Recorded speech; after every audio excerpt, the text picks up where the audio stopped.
there. So in this video, I'm going to show you how to take this wool egg that you got as part of your kit and turn it into the basic body shape that we use for most of the animals in these camps and in my basic needle felting starter kits. So I just want to say that what we're making is this, I call it the teddy bear pose. And it's this very simple pose where the animals just have their cute little legs and arms in front of them. And you can always, as you progress, you can do more complex shapes if you take some of the other classes. I think we'll do the fox and the cat in my other camps, the other kits, in this kind of more standing shape with the little legs in front and the back legs and tail wrapped around. There'll be more advanced classes where you learn how to make the separate legs and the separate head and do more complex body shapes. And these are still not very realistic, but they are more complicated and especially more time consuming. So the reason I came up with this cute little pose that you can just make out of an egg is because this will save a lot of time, and it's fun to be able to finish a project in a few hours, because the other needle felting projects take many hours, and you will probably progress to that, but these are great to start with, and they're great to just, if you want to be able to make a lot of cute little things. So let's get started with our felted egg, and it should be just ready to go. It's not completely felted down, but as I said, we want some squish because we're going to shape this now. So let me see if I can move without knocking the camera. Okay, oh, nope. So what I do, I'm going to put these aside, but let me just show you. So the first thing we're going to do is sculpt the neck. So what I like to do is take the egg, and about a third of the way down, you're going to felt a line all the way around. So you're going to poke in a line all the way around the egg to make a groove for the neck. And you're just poking straight in. I'm making little pokes. I know it looks like I'm dragging the needle, but it's actually coming out. You never want to drag the needle against the wool. That's another way to break it.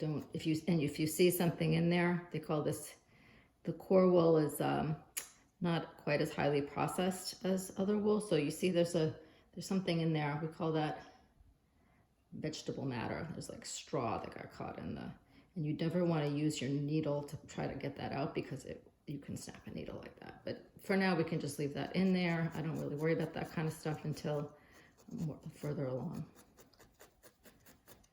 So when I said that the blue needle was heavy duty, this is one of the things that I would consider heavy duty. If you're making you want to make a really deep indentation, you could try switching to a blue needle. So I'm gonna get one out, and I'm just gonna use it without the handle. But if this will make making the groove a little faster. So maybe we do the blue needle for this. And once you get a groove going, we don't want it to be just a groove. There may be sometimes when you want just a groove, but what you want is to be, so I explained it like this, like a groove would be, you're making something really sharp like this. We want it actually to be a little more smooth and have a head and a body. So once you get the groove done, you're going to want to go back in and probably switch back to a purple or an orange needle, and you're sculpting the wool by changing the angle. So I'm going to go all the way around. I don't know if you can see what I'm doing, but the angle of the needle is changing with the curve.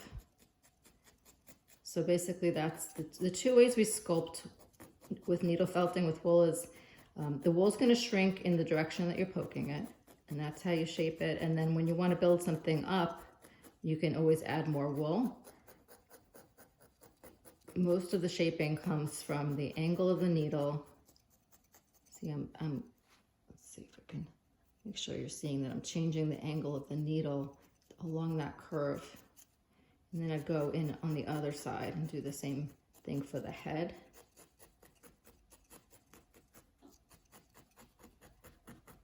I think I'm going to wind up having to try some time-lapse photography so you don't have to just sit and watch this whole thing. But if I go really long, you can fast forward through these parts.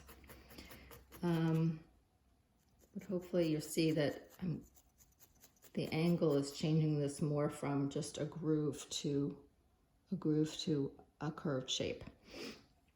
And the longer I do this, the better the shaping will be.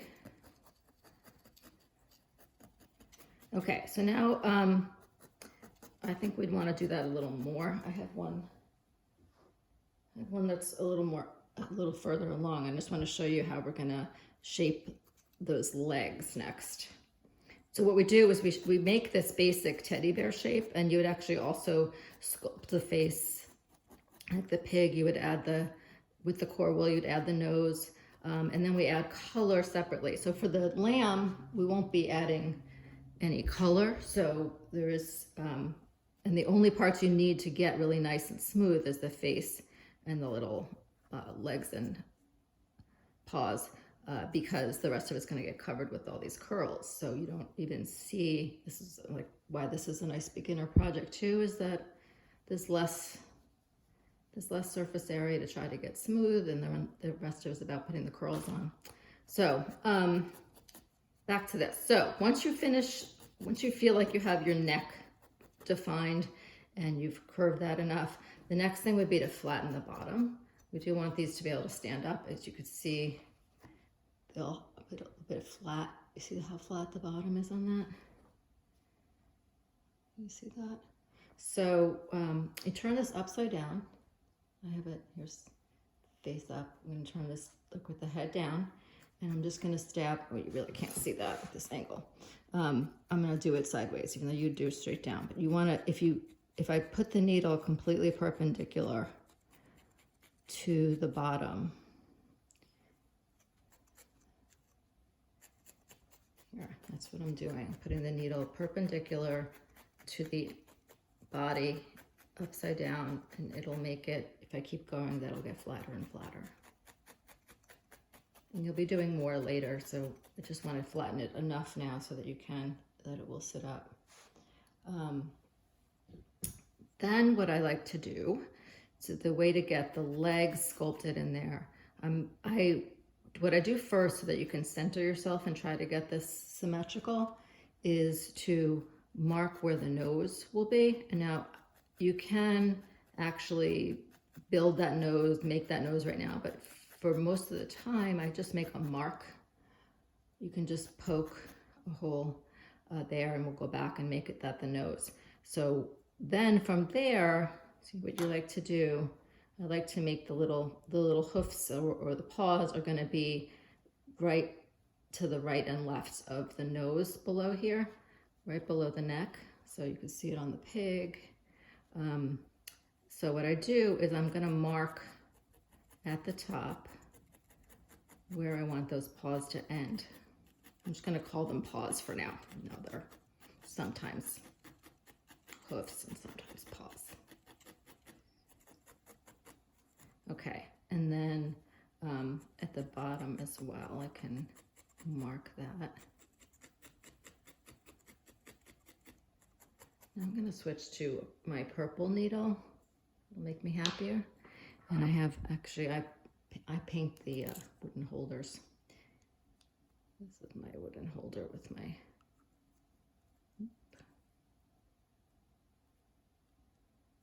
okay. So I'm going to use this purple needle, and I'm going to continue defining. So then what I do, once I get the outside edges of the paws defined, hopefully you can see that, I then go back in and just with the needle poking, I poke the line to define this arm. And you can see that I haven't added any wool yet. Just by poking down the wool around it, I'm getting definition. And I go around and do that. See what they look like underneath. You see? You just make a little indent here. It doesn't have to be so pronounced. These are a little more pronounced on this lamb. So you just keep doing that until you get them all defined, and then I really gently, the belly's gonna get covered with curls for this one too, but when you're making other animals like the pig, this is gonna show, so you don't wanna poke so hard that you make pock marks on this, but we are gonna, for those you also would add color, so you'd have another chance to fix it if you do get all pock marked up on this part, and it's okay. And I just want to show you that after I'm just going to show you on this one side.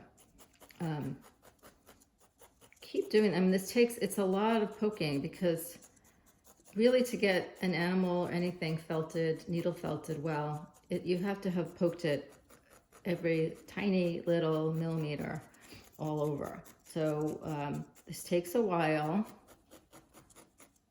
and I'm just going to show you, but not really show you exactly how long this takes. It takes a long time. So so the kit comes with, even for the lamb and the hedgehog and the ones that come with a core egg, I've included some more core wool. I probably included more than you really need, but it's in case you want to build anything up. So if I wanted to make this leg more pronounced, I would actually take a piece of wool like this, and I'm going to put it on that spot, and I poke it in, and that will allow me to make this leg bigger. So that's only if you want to do that. I often do a little bit of both, like poking into shape, and then areas need to be built back up. We'll get a little more wool. And I don't know if you saw, but when I add a piece of wool, I'm just gonna do this again. If you were to add a piece of wool that's like really tightly wound up like this, you're gonna get edges. So what I do is I put a piece on, and the edges are just naturally loose and feathery, and so they blend in more easily. If you were to see how in the back here, it's just blending in. If I were to try to shape something first and attach it, it would be much harder to get it to be so seamless. So I'm going to keep poking. Okay. And eventually poking, like all of these, this takes a little while, but eventually you're going to get it to look like this, where you have what you've defined is the neck and the 4 legs, and everything gets a different kind of tail. So we'll talk about tails and details for the faces separately, but this can be done with really any animal. Can be look cute sitting in this teddy bear position. So we'll move on to the next steps in the next video.